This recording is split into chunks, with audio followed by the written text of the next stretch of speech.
Welcome back. Today we take about Intro of Religion and Beliefs in Ancient Egyptian Civilization Part 1. Unearthing the Mysteries, Religion and Beliefs of Ancient Egyptians. If we want to get close to the civilization of ancient Egypt, we must first and foremost read about the religious beliefs and divine philosophies that constituted the conscience and entity of the ancient Egyptian, starting from the great pharaoh king to the shepherd or planter who plowed his land in Allah al-Shams. Religion was the dominant power over ancient Egypt, and even his literature, art and stories were almost all derived from religion and gods. Let's get to know some of the gods that the ancient Egyptian believed in, such as sky gods, sun gods, planting gods, animal gods, sexual relations gods, human gods, Osir, Isis and Horus, minor gods, priests, the doctrine of immortality, the Book of the Dead. The time during which we can follow religious developments and changes within the framework of a single coherent civilization is usually in Egypt, a long time stretching back to the earliest written documents dating back to about 3200 BC. Until Christianity achieved its final victory in the 3rd century AD. Beginning in this period, the Egyptian religion acquired a complex and sophisticated character, despite the mixtures of the remnants of prehistoric spiritual practices, in which writing had not yet been invented. Religion, inspired by human emotions, can be understood more carefully by studying the edited codes, while silent evidence of human activities, at stages that have not found a way to record the intellectual data of these activities in a civilization, guarantees us any correct or at least impassable explanation of the reality of the world of religious beliefs. It is very difficult to draw or formulate specific conclusions specific to religion in the ancient Stone Ages, as we have only received from these ancient prehistoric Egyptian eons some coarse flint tools found in their original places on the desert plateau on both sides of the Nile, or pushed by torrents from this plateau later to the Nile Valley. Both the Libyan desert in the west and the Arabian desert in the east were full of greenery and spread around humans and animals.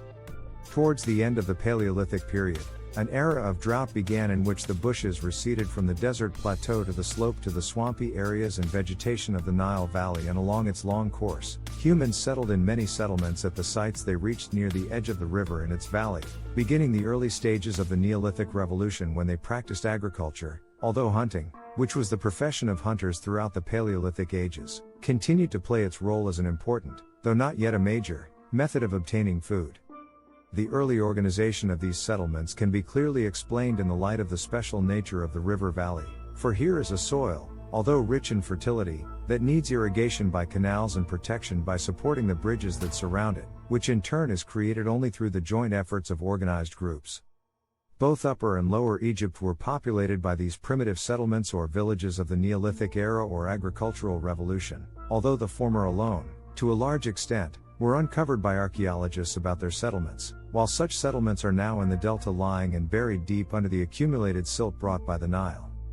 There are 3 civilizational stages that can be classified in Upper Egypt and are called respectively, civilizations, Dir Tassa, Badari and Nakata, which are the names of modern villages discovered and distinguished in their vicinity for the first time the physical remains of these civilizations.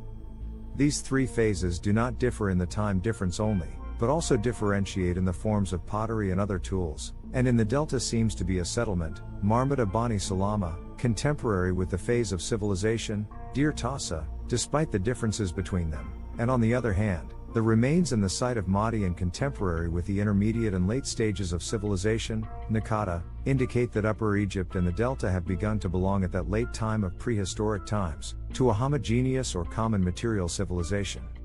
It is very difficult to explain the custom related to the method of burying the dead, which has not changed almost throughout the era Neolithic. It is characterized by cushioning the dead in one way or another in a squatting position, which was also prevalent in that era all of Europe, North Africa, and West Asia. The body was bending and the spine curved and the legs bent to the point where the thighs sometimes touch the body itself, while the hands are placed in front of the face, has proposed prehistoric scientists several explanations for the light on this phenomenon, including economy and place and effort expended in preparing the cemetery, especially since the tools used in digging are primitive and small, but it seems that this was not primarily important, as much as the keenness to cushion the body in the closest natural positions to sleep. If the latter explanation is correct, it leads us to believe that the ancients see death as a form of hibernation and comfort that primitive man, as a result of the hard work imposed by the necessities of his life, always longed for.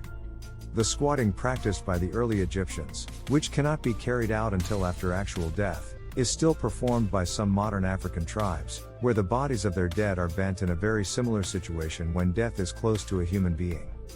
This can be explained by the existence of some burials' bodies' extended limbs in prehistoric times to be discovered after the death of their owners, where they began to harden them without achieving the status of the part men practically.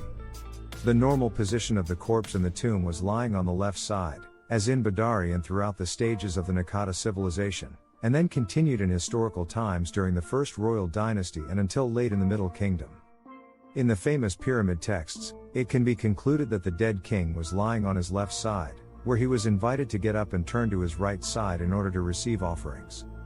Before Badari, the bodies of the dead lay on the south of the right in the civilization, Marmada Bani Salama, early as was the case in the civilization, Amra, in Upper Egypt. Thanks for watching, support us by likes and subscribes.